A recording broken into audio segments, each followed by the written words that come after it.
বন্ধুরা, আজ আমরা হরর জনরার এক বিশ্ববিখ্যাত লেখক স্টিফেন কিংসের নভেলের উপর বেসড মুভি নিয়ে কথা বলবো। আপনারা যারা হার্ডকোর হরর ফ্যান তাদের তো বিশেষ কিছু বুঝিয়ে বলতে হবেই না। এই মুভিটির নাম সালেমস লট, যা একই নামের নভেল থেকে অ্যাডাপ্ট করা হয়েছে। তো বন্ধুরা, চলুন ভিডিওটি শুরু করা যাক।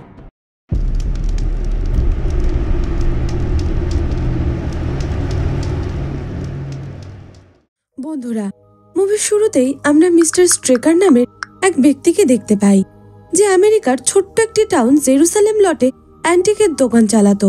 সে রিসেন্টলি লন্ডন থেকে এসেছে এবং এই বিজনেসে তার একজন পার্টনারও ছিল, যার নাম বার্লো। কিন্তু সে এখন আউট অফ টাউন ছিল। মিস্টার স্ট্রেকার মিস্টার স্নোর সঙ্গে দোকানে বসে কথা বলছিলেন এবং তাকে একটি খুব জরুরি ও দামি জিনিস আনার দায়িত্ব দিচ্ছিলেন। তিনি বলেন যে লন্ডন থেকে একটি উডেন গ্রেটার আসবে জাহাজে করে, যা খুবই ভারী হবে, ও তাকে সেটি মাস্টিন হাউসে সেলারে রাখতে হবে, যেখানে মিস্টার স্ট্রেকার বর্তমানে থাকছিলেন। এখানে বলে রাখি, মাস্টিন হাউস এই টাউনের খুবই বদনাম বাড়ি ছিল। মানুষজন ও বাড়ির আশেপাশেও যেতে চাইতো না। প্রচলিত বিশ্বাস ছিল কিউবেন মাস্টিন, যে বাড়িটি বানিয়েছিলেন, তিনি আসলে শয়তানের পূজারী ছিলেন। স্বাভাবিকভাবে মিস্টার স্নোকেও আনকমফোর্টেবল দেখায়, কিন্তু এই কাজের জন্য তাকে একটি হেফটিক অ্যামাউন্ট পে করা হয়, যার জন্য মিস্টার স্নো কাজটি করতে রাজি হয়ে যায়। রাতের বেলায় স্নো ও তার পার্টনার হ্যাঙ্ক ক্রেটারটাকে নিজের ট্রাকে করে নিয়ে আসে ও সেলারের দিকে নিয়ে যেতে লাগে। আর তখনই হ্যাঙ্গের পা ফসকে যায় আর ক্রেটারটা কিছু একটার সঙ্গে ধাক্কা লেগে ভেঙে যায় ও তার থেকে কিছুটা মাটি বেরিয়ে ফ্লোরে পড়ে। কিন্তু তারা যেমন তেমন করে সেটিকে রেখে বেরিয়ে আসতে লাগে। কিন্তু যখনই তারা বেরিয়ে আসতে যায়, তখন ক্রেটারের মধ্যে দিয়ে একটি মিস্টিরিয়াস আওয়াজ বেরোতে শুরু করে এবং মিস্টার স্নোর চোখ সেই সঙ্গে সাদা হয়ে যায় এবং তিনি হিপনোটাইজ হয়ে যান। আর আমরা ভিউয়ার্সরাও বুঝতে পারি যে সেখানে যে এন্টিটিটি ছিল তার হিপনোটাইজ করার ক্ষমতা রয়েছে। ফরচুনেটলি তাদের দুজনেরই কিছু হয় না এবং তারা ভালোভাবেই বেরিয়ে আসে। এর কিছুদিন পর বেন নামের একজন অথার ওই টাউনে আসে, যেটা ছিল তার হোম টাউন। কিন্তু বেনের ফ্যামিলির অ্যাক্সিডেন্ট হওয়ার পরে বেন শহর ছেড়ে চলে যায়। বেন ফিরে এসেছিল কারণ সে তার কাজের জন্য ও নিজের বার্থ প্লেস সম্পর্কে কিছু ইনফরমেশন কালেক্ট করতে। বেন ঘর ভাড়া করার জন্য রিয়েল এস্টেট অফিসে যায় ও সেখানে সেক্রেটারি সুজানের সঙ্গে তার সাক্ষাৎ হয়। সুজান তার লেখা বই পড়ছিল, কিন্তু তাকে সে প্রথমে চিনতে পারে না। তখন বস ল্যারি সেখানে আসে ও বেনকে চিনতে পারে। বেন ল্যারির কাছে মাস্টিন হাউস সম্পর্কে জিজ্ঞাসা করলে সে বলে যে বাড়িটি 40 বছর ধরেই ফাঁকা পড়েছিল, কিন্তু রিসেন্টলি একজন ইউরোপিয়ান বিজনেসম্যান মিস্টার স্ট্রেকার সেই বাড়িটি কিনেছেন এবং তার একটি অ্যান্টিক শপ আছে তার দোকানের সামনেই। সুজান বেনকে ইভা মিলার নামের এক মহিলার বাড়ির অ্যাড্রেস দেয় রুম রেন্ট করার জন্য। মুভিতে পরের দৃশ্যে এলিমেন্টারি স্কুলের 3টি বাচ্চাকে দেখানো হয়, যাদের মধ্যে মার্ক নতুন নতুন ভর্তি হয়েছিল, অন্য দুজন তার ফ্রেন্ড র্যালফ ও ড্যানি। তখনই অন্য একটি বাচ্চা এসে মার্ককে বুলি করতে শুরু করে, কিন্তু মার্ক উল্টে তাকে পিটিয়ে দেয় ও টিচার ম্যাট তাদের দুজনকে হাতাহাতি করা থেকে থামায়। এতে বোঝা যায় যে মার্ক হার মানার পাত্র না, আর বিপদে সে পালিয়ে যায় না। মুভির এই দৃশ্যের সিগনিফিকেন্স আমরা আগে বুঝতে পারবো, ক্রমশ প্রকাশ্য। এরপর আমরা বেনকে একটা লাইব্রেরিতে বসে মাস্টিন হাউস নিয়ে রিসার্চ করতে দেখি, আর তখন সেখানে সুজান ও তার মা আসে। সুজানের মার বেনকে দেখে পছন্দ হয় না। তখন লাইব্রেরিয়ান বেনের ফ্যামিলির অ্যাক্সিডেন্ট সম্পর্কে সুজানকে বলে। তখন সুজান বেনকে ড্রাইভের জন্য ইনভাইট করে। অন্যদিকে আমরা মার্ক ও তার ফ্রেন্ডসদের দেখি। মার্ক আসলে হরর জনরার ফ্যান ছিল। মার্কের কাছে সেসব রিলেটেড অনেক বই, স্ট্যাচু এবং অনেক জিনিসও ছিল। মার্ক বলে যে ভয়ের সঙ্গে লড়তে শিখতে হয়, নয়তো সারা জীবন ভয়ের থেকে পালিয়ে বাঁচতে হবে। তাই সে স্কুলের ওই ছেলেটিকে পাল্টা জবাব দিয়ে দিয়েছিল। এর মধ্যে সন্ধ্যা হয়ে আসছিল, তাই র্যালফ ও ড্যানি বাড়ির উদ্দেশ্যে রওনা দেয়। যাওয়ার আগে মার্ক ড্যানিকে একটি মাউথ অর্গান দেয় ভয় পেলে বাজানোর জন্য, যাতে সে ভয়ের থেকে ডিস্ট্র্যাক্ট হতে পারে। বাড়ি ফেরার পথে তাদের দুজনের সঙ্গে মিস্টার স্ট্রেকারের দেখা হয়। সে তাদের গাড়ি করে বাড়ি ছাড়ার কথা বলে, কিন্তু তারা না করে দেয়। আর মিস্টার স্ট্রেকারের ইন্টেনশন একটুও ভালো লাগছিল না, কারণ সে তাদের উপর স্কুল টাইম থেকেই নজর রাখছিল। ওই সন্ধ্যায় সুজান ও বেন কার ডেটে যায়। সুজান নিজের সম্পর্কে বেনকে অনেক কিছুই বলে। সে বলে সে নিজের একটি রিয়েল এস্টেট বিজনেস খুলবে এবং তার জন্য সে বস্টন সিটিতে থাকবে। এরই মধ্যে আমরা র্যালফ ও ড্যানিকে জঙ্গলের রাস্তা দিয়ে যেতে দেখি। সেই সময় অনেকটা অন্ধকারও হয়ে এসেছিল। তখন মিস্টার স্ট্রেকার র্যালফকে পেছন থেকে তুলে নেয় ও ড্যানি র্যালফকে দেখতে না পেয়ে ঘাবড়ে যায়। অন্যদিকে মিস্টার স্ট্রেকার র্যালফকে বস্তায় ভরে মাস্টিন হাউসে নিয়ে আসে। সেখানে এখন অনেক ক্যান্ডেল জ্বলছিল। মিস্টার স্ট্রেকার কোনো অদৃশ্য কাউকে উদ্দেশ্য করে বলে যে মিস্টার বার্লো, আমি তোমার জন্য স্যাক্রিফাইস নিয়ে এসেছি।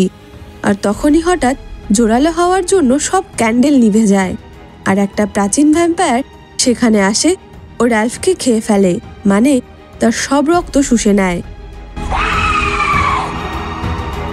পরের দিন সকালবেলা আমরা চার্চের ফাদারকে জেলেবন্দি অবস্থায় দেখতে পাই, কারণ তিনি গতরাতে একটু বেশি ড্রিঙ্ক করে নিয়েছিলেন আর লাস্ট নাইট থেকে র্যালফও নিখোঁজ ছিল।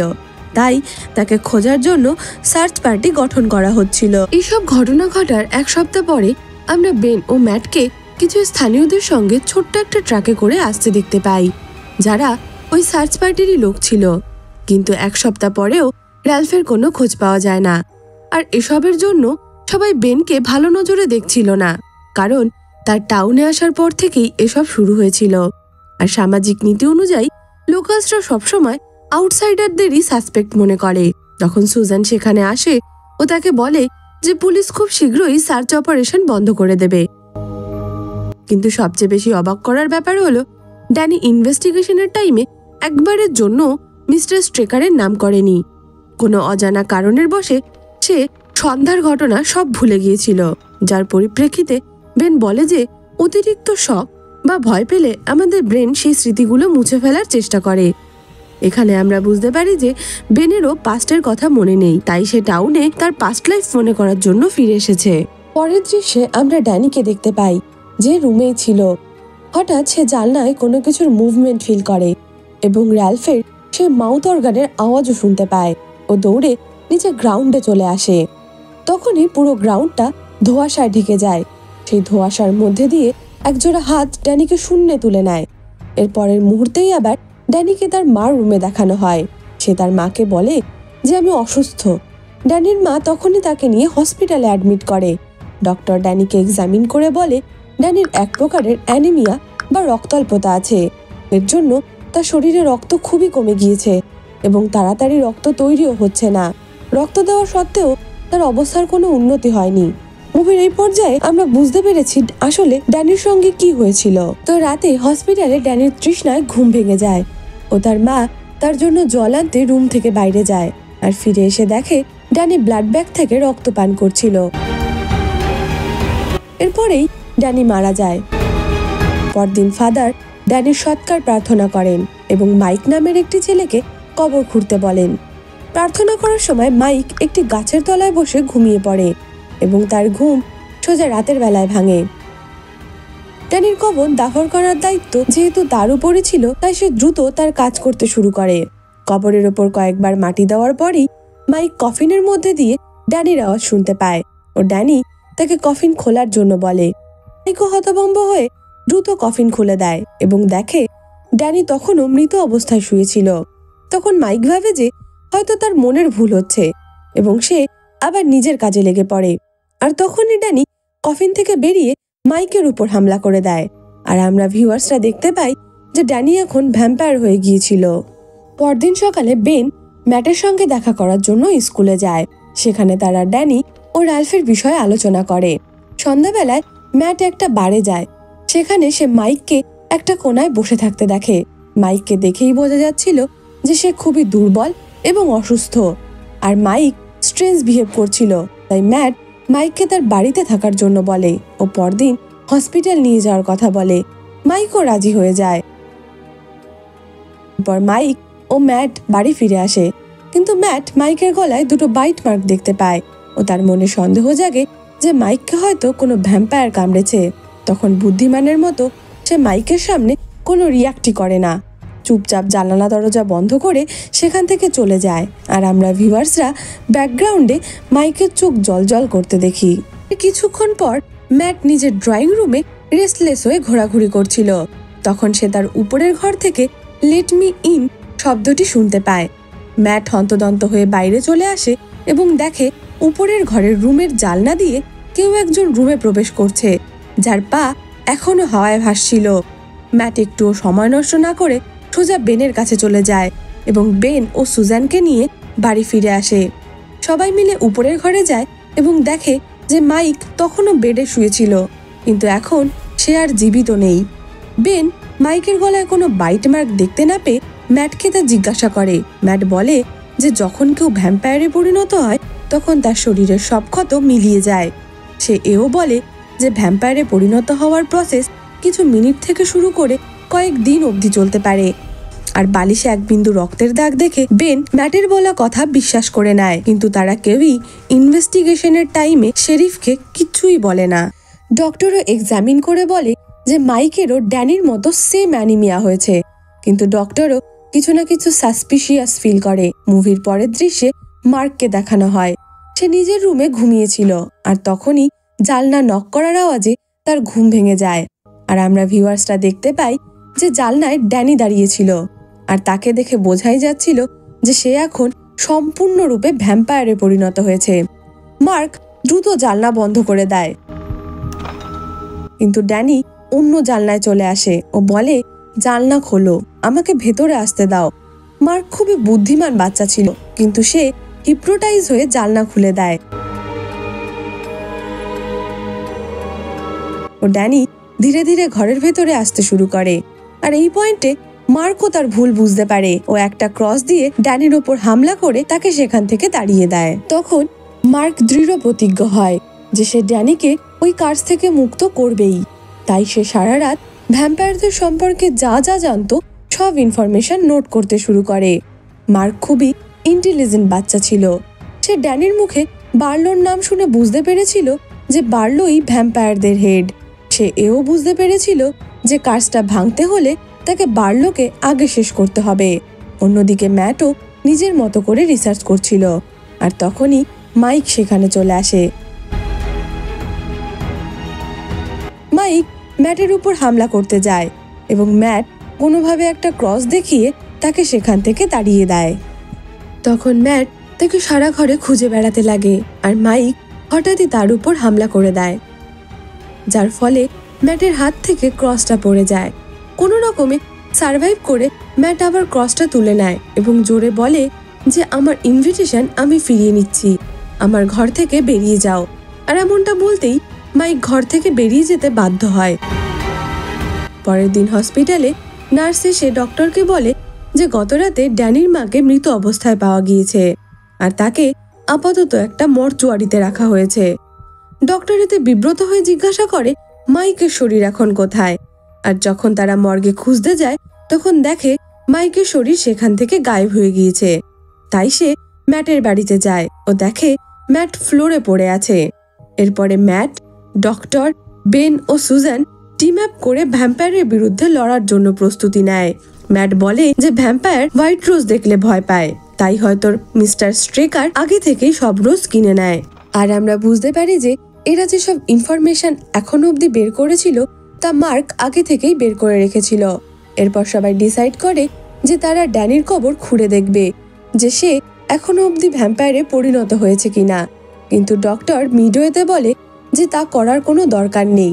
ড্যানির মা রিসেন্টলি মারা গিয়েছে, তাকে এখনো বাড়ি করা হয়নি, তো আমরা তার উপর নজর রাখলে বুঝতে পারবো যে আসলে ভ্যাম্পায়ার হয় কিভাবে। তারপর ম্যাট মিস্টার স্ট্রেকারের উপর নজর রাখতে শুরু করে যে সুজানের মার সঙ্গে একটু বেশি ফ্রেন্ডলি হচ্ছিল।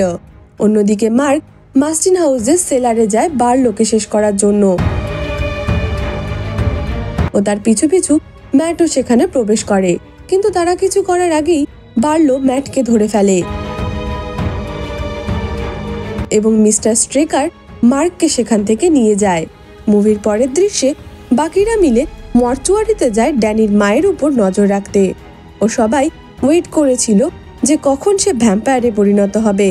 তখন সুজান বলে যে সত্যিই যদি ড্যানির মা ভ্যাম্পায়ার হয়ে যায় তাহলে তার বিরুদ্ধে আমরা লড়বো কি করে।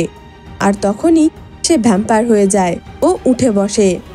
তাই তারা সেখানে থাকা কাঠের টুকরো দিয়ে দুটি ক্রস তৈরি করে, কিন্তু তাতে কোনো কাজ হয় না। তাই তারা সবাই মিলে প্রার্থনা করতে শুরু করে ও ক্রসটা গ্লো করে, অ্যান্ড দ্যাটস ওয়ার্ক। কিন্তু তখনই ক্রস সামহাউ ভেঙে যায় এবং ড্যানির মা ডক্টরের উপর হামলা করে দেয়।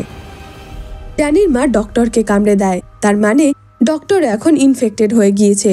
তা সত্ত্বেও সে ড্যানির মাকে ক্রস দেখিয়ে সেখান থেকে তাড়িয়ে দেয়। এবার সে জলদি জলদি রেভিজের ভ্যাকসিন দেওয়ার জন্য বলে এবং নিজের ক্ষত স্টেরিলাইজ করে, যার ফলে সে ভ্যাম্পায়ারে ট্রান্সফর্ম হওয়ার থেকে রক্ষা পেয়ে যায়।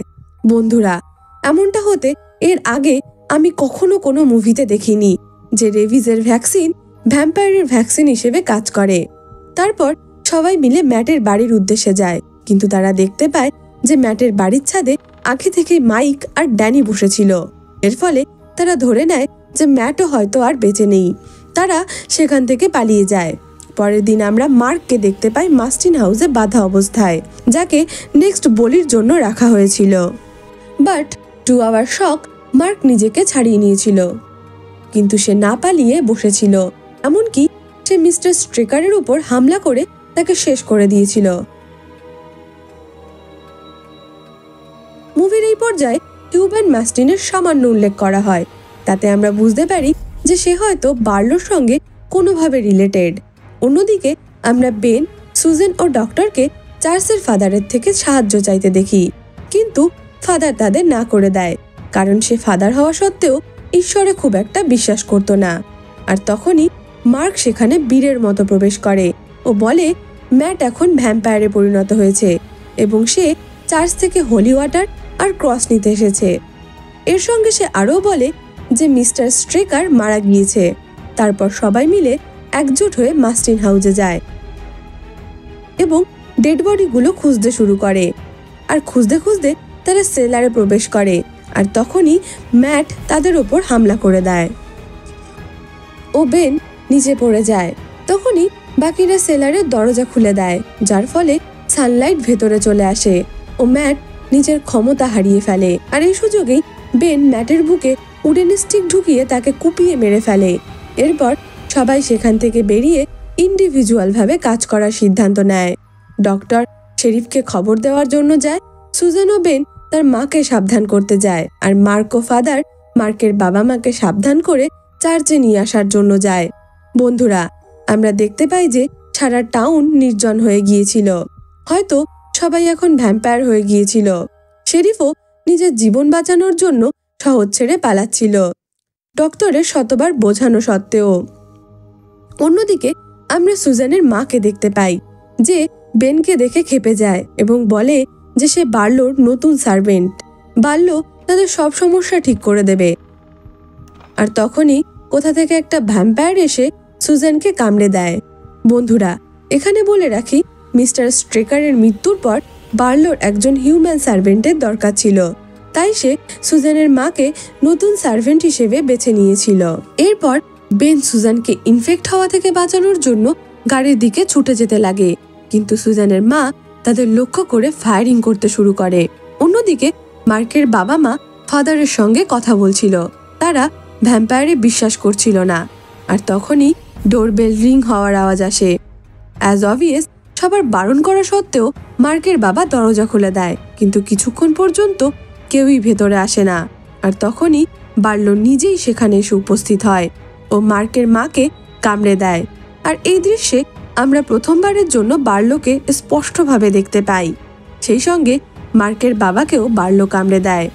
আর ফাদারের কাছে ক্রস থাকা সত্ত্বেও সে বার্লোকে থামাতে পারে না, কারণ তার প্রথম থেকেই ঈশ্বরে বিশ্বাস ছিল না। আসলে আমাদের বিশ্বাসই প্রকৃত শক্তি। মার্ক সেখান থেকে পালিয়ে যায় আর বার্লো ফাদারকে কামড়ে দেয়। এরপর সব বাচ্চা ভ্যাম্পায়ারগুলো মার্ককে চেস করতে শুরু করে। মার্ক কোনো রকমে পালিয়ে নিজের ট্রি হাউসে এসে লুকিয়ে পড়ে। অন্যদিকে বেন সুজানকে চার্চে নিয়ে আসে, কিন্তু এতে কোনো লাভ হয় না, কারণ সুজান অলরেডি ট্রান্সফর্ম হয়ে গিয়েছিল, তাই সে চার্চের ভেতরে থাকতে পারে না। সুজান সেখান থেকে বেরিয়ে পালিয়ে যায় ও বেনও তার পেছন পেছন যায়। আর তখন তাকে অনেক ভ্যাম্পায়ার তাড়া করে। প্রায় সারা শহর ভ্যাম্পায়ারে পরিণত হয়ে গিয়েছিল। বেন কোনো রকমে প্রাণ বাঁচিয়ে চার্চে ফিরে আসে। সবার মধ্যে এখন শুধুমাত্র বেন, ডক্টর ও মার্ক বেঁচে ছিল। পরের দিন সকালবেলা ডক্টর ও বেন মার্ককে খুঁজতে তার বাড়িতে যায়, কিন্তু সেখানে গিয়ে তারা কাউকেই দেখতে পায় না। বেন মার্কের বাড়িতে একটি নোট খুঁজে পায়, যাতে লেখা ছিল সে বার্লোকে মারতে যাচ্ছে। অন্যদিকে মার্ক অ্যান্টিক শপের কাজ ভেঙে ভেতরে ঢোকে এবং তার সঙ্গে ড্যানির দেখা হয়।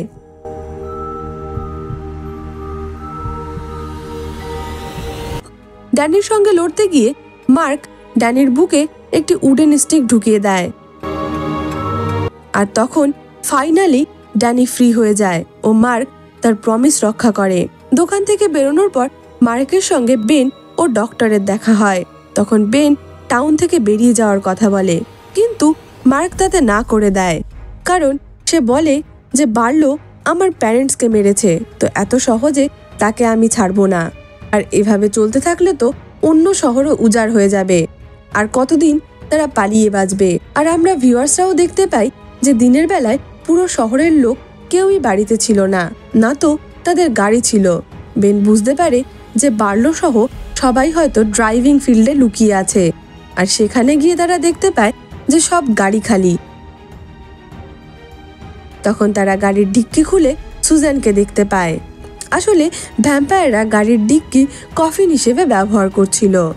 ডক্টর বেনকে সুজানকে মারার জন্য বলে, কিন্তু বেন কোনোভাবেই তাকে মারতে পারে না।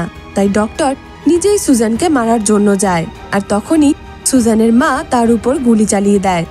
ডক্টর অবশেষে মারা যায়। সুজানের মা উন্মাদের মতো ফায়ারিং করতে থাকে, তাই বেন লুকিয়ে পড়ে। আর তখনই প্রজেক্টরের ছায়া পড়ে সারা মাঠটি অন্ধকার হয়ে যায়, যার জন্য সব ভ্যাম্পায়ার গাড়ির ডিক্কি থেকে বেরিয়ে আসতে শুরু করে। তখনই দুটো ভ্যাম্পায়ার বেনের ওপর হামলা করে, আর বেন কোনো রকমে তাদেরকে মেরে ফেলে। মার্ক বেনকে বাঁচানোর জন্য নিজেই কার ড্রাইভ করতে শুরু করে এবং প্রজেক্টর স্ক্রিনটা সে গাড়ি দিয়ে ভেঙে ফেলে, যার ফলে সূর্যের আলো সোজা ভ্যাম্পায়ারদের ওপরে এসে পড়ে এবং সব পুড়ে শেষ হয়ে যায়। কিন্তু এখনো তাদের কাজ শেষ হয়েছিল না, কারণ বার্লো একটা বড় ট্রাকে লুকিয়েছিল। তাই তারা বার্লোর কফিন সূর্যের আলোয় নিয়ে আসে, কিন্তু তাতে কোনো লাভ হয় না। কফিন খুলতে খুলতেই সন্ধ্যা হয়ে যায়, আর বার্লো তাদের ওপর হামলা করে দেয়। বেন ও মার্ক বাঁচার জন্য মেন রুমে চলে আসে, কিন্তু সেখানে সুজান তাদের ওপর হামলা করে দেয়। মার্ক জানলা ভেঙে বাইরে বেরিয়ে আসে।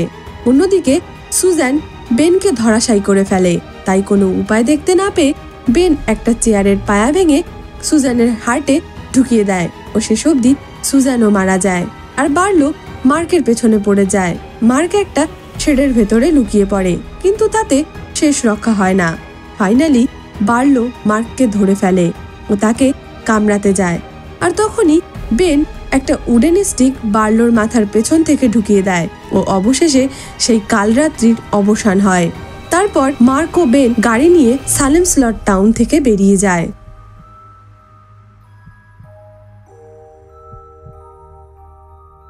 বন্ধুরা, এই ছিল আজকের মুভির কাহিনী। মুভিটা পার্সোনালি আমার কাছে একটু আধা আধুরা মনে হয়েছে, কারণ মুভিতে বার্লোর অরিজিন, বেনের past life, history of Marsten house প্রভৃতি স্পষ্ট করে দেখানো হয়নি। কিন্তু মুভির visual effect, acting, horror, suspense, thrill প্রভৃতি ভরপুর ছিল। ওভারঅল মুভিটা খুবই ভালো ছিল। বিশেষ করে ড্যানির মার্ককে জানলায় এসে ডাকা সিনটা নেক্সট লেভেল ছিল। It will give chills in your spine. মুভিটা নিয়ে আরও একটু রিসার্চ করতে গিয়ে আমরা জানতে পেরেছি যে মুভিটা স্টিফেন কিংসের এই নভেল থেকে তৈরি হওয়া প্রথম মুভি না। 1974 সালে সালেম স্লট নামে একটি আমেরিকান টিভি সিরিজ চলেছিল। তারপর 1982-তে এর রিটার্ন টু সালেম স্লট নামে একটি মুভিও রিলিজ হয়, যা এই টিভি সিরিজেরই সিকুয়াল ছিল। তাছাড়া 2004 সালে সালেম স্লট নামে একটি মিনি সিরিজ তৈরি হয়। তো বন্ধুরা, আপনাদের অরিজিনাল কাহিনী জানতে হলে নভেল থেকে জানতে হবে। তো আজকের মতে এটুকুই। এগেইন আমাদের ভিডিওটি আপনাদের ভালো লেগে থাকলে লাইক, কমেন্ট ও শেয়ার করুন এবং আরও এমন ভিডিও দেখার জন্য চ্যানেলটি সাবস্ক্রাইব করে আমাদের সঙ্গে থাকুন। আপনাদের একটু সাহায্য আমাদের অনেক উপকার হয়। ধন্যবাদ সবাইকে শেষ অবধি আমাদের সঙ্গে থাকার জন্য।